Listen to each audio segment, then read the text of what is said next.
نبی کو اٹھایا، پیارے تیرے گیسو کیا مانگتے ہیں؟ جن کو سمجھ آ گئی ہے وہ ذرا اونچی آواز سے کہہ سبحان اللہ،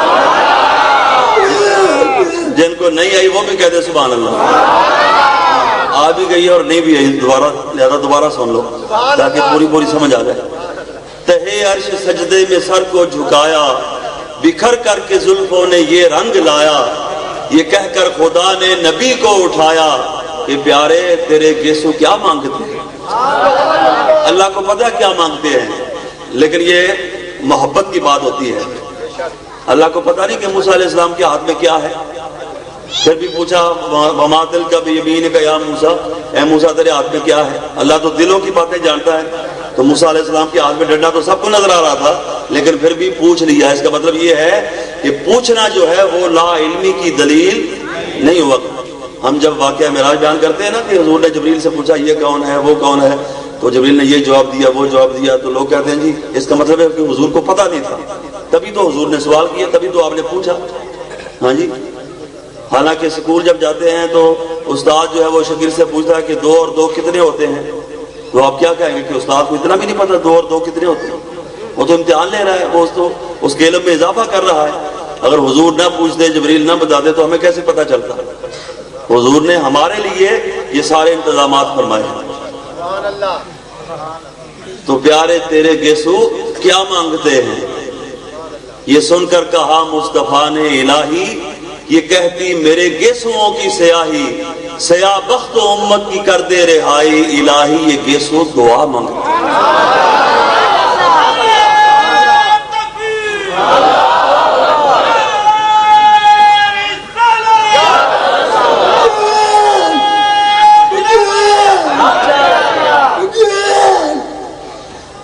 خدا نے کہا تو نہ گھبرا محمد صلی اللہ علیہ وسلم، خدا نے کہا تو نہ گھبرا محمد صلی اللہ علیہ وسلم، میرے سامنے عرش پر آ محمد، تو چاہے جسے بخشوا یا محمد کے پیارے تیری ہم رضا مانگتے ہیں۔ کلہم یطلبون رضائی وانا اطلب رضاک یا محمد صلی اللہ علیہ وسلم۔ اللہ کے ہر نبی نے اللہ کی رضا کو تلاش کیا ہے، اور اللہ نے اپنے محبوب کی رضا کو اپنے پیش نظر رکھا ہے۔ لوگ کہتے ہیں کہ نعوذ باللہ ہمیں تو وہ بات کرتے ہوئے بھی شرم محسوس ہوتی ہے، لیکن بہرحال نقل کفر نہ باشد، کہتے ہیں جس کا نام محمد ہو، ہاں محمد کے جانے سے کچھ نہیں ہوتا، محمد کے جانے سے کچھ نہیں۔ کبھی ان باتوں کی طرف آپ نے غور کیا ہے؟ وہ آپ کو پھنسائے رکھتے ہیں 11ویں شریف پر، انگوٹھے چومنے پر، نماز کے بعد ذکر کرنا، اذان سے پہلے درود و سلام پڑھنا، یہ سب فروعی اختلافات ہیں، فروعی مسائل ہیں۔ اصل اختلافات کہاں ہیں؟ اب کوئی بندہ آپ کو یہ کہے کہ کیا صحابہ کرام نے کبھی میلاد منایا تھا، تو آپ اس سے یہ کہیں کہ کیا صحابہ کرام میں سے کسی کا یہ عقیدہ تھا کہ جس کا نام محمد ہو وہ کسی چیز کا مالک و مختار نہیں ہو سکتا، محمد کے جانے سے کچھ نہیں ہوتا؟ یہ ہے عقیدے کی بدعات۔ عقیدے میں اگر ایسی بات پیدا ہو جائے تو اعمال سارے کے سارے برباد ہو جاتے ہیں۔ یہ عبادت رات دن کی مجھ کو نامنظور ہے، دور ہے جو میرے احمد سے وہ مجھ سے دور۔ عقیدے کی خرابی اللہ کی بارگاہ سے بندے کو سجدوں کے باوجود بھی دور کر دیتی ہے، اور عقیدہ اچھا ہو تو ایک دن ایسا آ جاتا ہے کہ جب نگاہ کرم اٹھتی ہے اور بندہ ایک ہی لمحے کے اندر کہاں سے کہاں پہنچ جاتا ہے۔ وہ جو قیامت کے دن شفاعت ہوگی وہ کن کے لیے ہے؟ گناہگاروں کے لیے تو ہے۔ زلفاں تیریاں روز قیامت ایسی عظمت پاون، ایک ایک واڑوں لکھ لکھ آسی جنت اندر جاون۔ تو یہ کہنا کہ محمد صلی اللہ علیہ وسلم کے چاہنے سے کچھ نہیں ہوتا، یہ کسی صحابی کا عقیدہ نہیں ہے۔ اور صحابی کا عقیدہ کیسے ہو سکتا ہے کہ یہ عقیدہ قرآن کے بھی خلاف ہے، یہ عقیدہ حدیث کے بھی خلاف ہے؟ قرآن کے اندر کیا ہے؟ قرآن میں یہ ہے قَدْ نَرَا تَقَلُّبَ وَجْهِكَ فِي السَّمَاءِ، دوسرا پارہ پہلا رکوع۔ میرے مرشد اور میرے محسن و مربی شارح بخاری علامہ سید محمود احمد رضوی رحمۃ اللہ تعالی علیہ آپ فرمایا کرتے تھے کہ صحیح مسلم شریف کی یہ حدیث ہے کہ حضور صلی اللہ علیہ وسلم نے فرمایا کہ جب تم نماز میں کھڑے ہوتے ہو نا تو نماز کی حالت میں آسمان کی طرف نہ دیکھا کرو، اپنا چہرہ آسمان کی طرف نہ کرو۔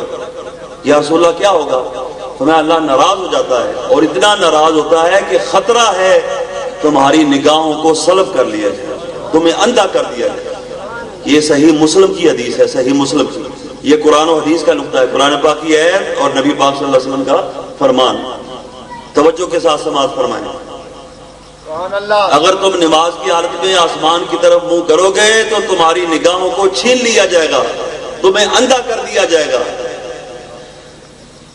لیکن اسی نماز میں یہ فرمانے والے کہ اگر تم نماز کی حالت میں آسمان کی طرف دیکھو گے تمہیں اندھا کر دیا جائے گا، خود اسی نماز کی حالت میں بار بار اپنا چہرہ انور جو ہے وہ آسمان کی طرف کرتے ہیں۔ اللہ نے یہ تو نہیں فرمایا کہ پیارے تو نے امت کو تو یہ کہا ہے تو خود کیا کر رہے ہو؟ نہیں، اللہ نے یہ نہیں فرمایا، بلکہ کیا فرمایا؟ قد نرا تقلب وجهك في السماء، اے میرے پیارے جب تو چہرہ آسمان کی طرف کرتا ہے تو ہم تیرے چہرے کو تکتے رہتے ہیں، ہم تیرے چہرے کو دیکھتے رہتے ہیں۔ انکا بِأَعْيُنِنَا، انکا بِأَعْيُنِنَا، تو ہماری نگاہوں میں رہتا ہے، تو ہماری، یہ ایک محاورہ ہے کہ فلاں کے ساتھ مجھے اتنی محبت ہے کہ وہ تو میری نگاہوں میں رہتا ہے، وہ میرے دل میں رہتا ہے۔ عربی بولتے ہوں گے ایسے لفظ، اللہ پاک نے کوئی کسی کی نگاہوں میں رہتا ہے، کوئی کسی کی نگاہوں میں رہتا ہے۔ انکا بِأَعْيُنِنَا، اے میرے پیارے تو ہماری نگاہوں میں رہتا ہے۔ اور آپ کو ایک اور نقطے کی بات بتاؤں، اسلام سے پہلے لوگ ایک مثال دیا کرتے تھے، جیسے ضرب الامثال نہیں ہوتی، ہماری اپنی زبان میں کئی ایسی چیزیں موجود ہیں، تو وہ لوگ جو ہے نا ضرب البصر کے طور پر ایک بات کہا کرتے تھے کہ فلاں بندے کو فلاں کے ساتھ اتنی محبت ہے کہ اگر اس کا محبوب جو ہے وہ اس کو کہہ دے تو وہ اپنا قبلہ تبدیل کر دے۔ ہاں جی، فلاں بندے کو فلاں سے، یعنی محبت کی شدت کی مثال دیا کرتے تھے کہ فلاں کو فلاں سے اتنی محبت ہے کہ اگر وہ اس کا محبوب اس کو کہہ دے تو وہ اپنا قبلہ تبدیل کر دے۔ لیکن یہ مثال ہی تھی، کسی نے کبھی اس پر عمل نہیں کیا تھا۔ اللہ پاک نے فرمایا تم تو مثالیں ہی دیتے رہو گے، آؤ مجھے میرے محبوب سے اتنی محبت ہے کہ اگر میرا محبوب کہے بھی نہ بلکہ دل میں خواہش پیدا کرے تو میں سارے جہان کے قبلے کو تبدیل کر دوں۔ اللہ نے سارے جہان کے قبلے کو تبدیل کر دیا۔ ویکھو محبوباں دی مرضی تے قبلے بدلائے جاندے۔ تو اب جو یہ کہے کہ حضور کے چاہنے سے کچھ نہیں ہوتا، اب ہم قرآن کو دیکھیں کہ حضور کے چاہنے سے اللہ نے سارے جہان کا قبلہ تبدیل کر دیا ہے، یا اس کے لفظوں کی طرف توجہ کریں کہ حضور کے چاہنے سے کچھ نہیں ہوتا، حضور نے تو چاہا تو اللہ نے قبلہ تبدیل کر دیں گے۔ حضور نے پھر آسمان کی طرف دیکھا، یا اللہ کرنا ہے تو اب کر، تاکہ کائنات کو پتہ چلے کہ نماز کے دوران بھی حضور کی خواہش پیدا کرتے ہیں تو اللہ اس کو بھی پورا کرتا ہے۔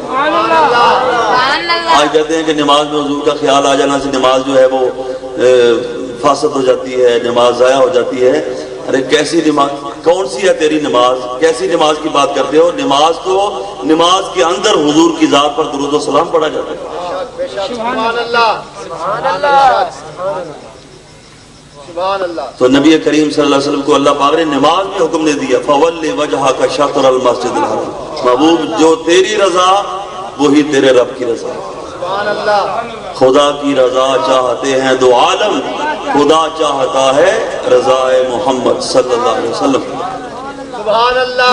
اور یہ عقیدہ جو ہے کہ حضور کے چاہنے سے کچھ نہیں ہوتا، یہ عقیدہ جہاں قرآن کے خلاف ہے وہاں یہ صحیح احادیث کے بھی خلاف ہے، اور حدیث بھی بخاری شریف کی۔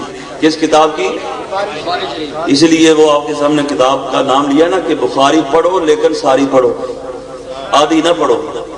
ہاں جی، بن عشق محمد کے جو پڑھتے ہیں بخاری، آتا ہے بخار ان کو، نہیں آتی بخاری۔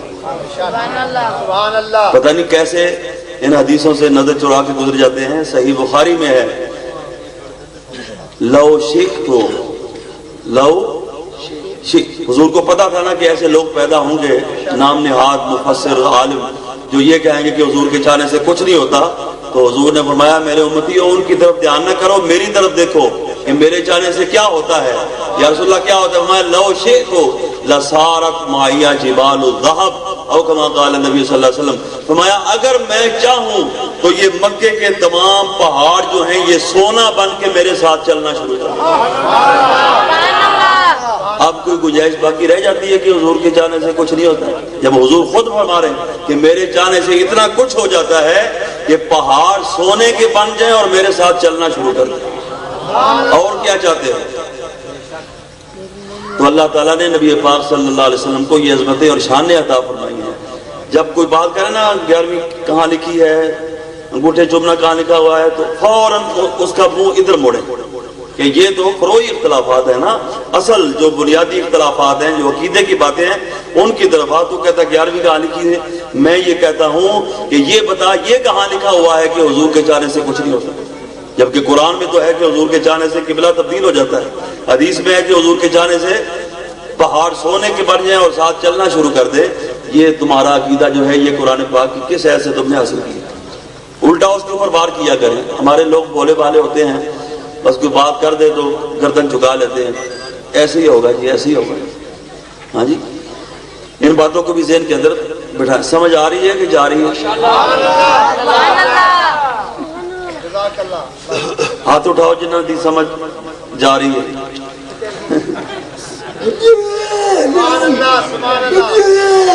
اچھا جی، اللہ تعالیٰ نے قرآن مجید میں ارشاد فرمایا کیا؟ قد جاءکم من اللہ نور وکتاب مبین، اللہ کی طرف سے آ گیا تمہارے پاس، اللہ کی طرف سے۔ جب ہم کہتے ہیں نا آ گیا وہ نور والا جس کا سارا نور ہے، تو کئی لوگوں کو بڑی آگ لگ جاتی ہے، یہ کیا ہوا؟ آ گیا وہ نور والا۔ تو خدا کے بندو یہ اس آیت کا ترجمہ تو ہے قد جاءکم من اللہ نور، اس کا کیا بنا؟ قد جاءکم من اللہ نور، اس میں تو تاکید کے الفاظ بھی ہیں، تحقیق آ گیا تمہارے پاس اللہ کی طرف سے نور۔ تو آ گیا وہ نور والا جس کا سارا نور ہے، اس میں اور اس ترجمے کے اندر کیا فرق ہے؟ یہ نظم کے اندر ہے اور ترجمہ جو ہے وہ اب نثر کے اندر کر لیں گے۔ حضور کی آمد کا ذکر کرنا اسی کو میلاد کہتے ہیں، اور یہ ذکر اللہ نے خود کیا قرآن پاک کے اندر۔ کبھی ارسل اللہ کا کہا، کبھی بعث فیہم رسولہ کہا، یعنی بعث ارسال اور جاءکم، آ گیا، بھیجا، مبعوث فرمایا، یہ تین الفاظ بولے ہیں نبی پاک صلی اللہ علیہ وسلم کے بارے میں، اور یہ صرف قرآن پاک کے اندر نہیں ہے بلکہ پہلی کتابوں کے اندر بھی موجود ہے۔ ہر آسمانی کتاب کے اندر نبی پاک علیہ السلام کی اس کائنات میں جلوہ گری کا ذکر ہے۔ ہر اللہ کے نبی نے اپنے اپنے دور میں اپنی اپنی امت کے سامنے حضور کی اس کائنات میں جلوہ گری کا اعلان کیا۔ عیسیٰ علیہ السلام کا ذکر تو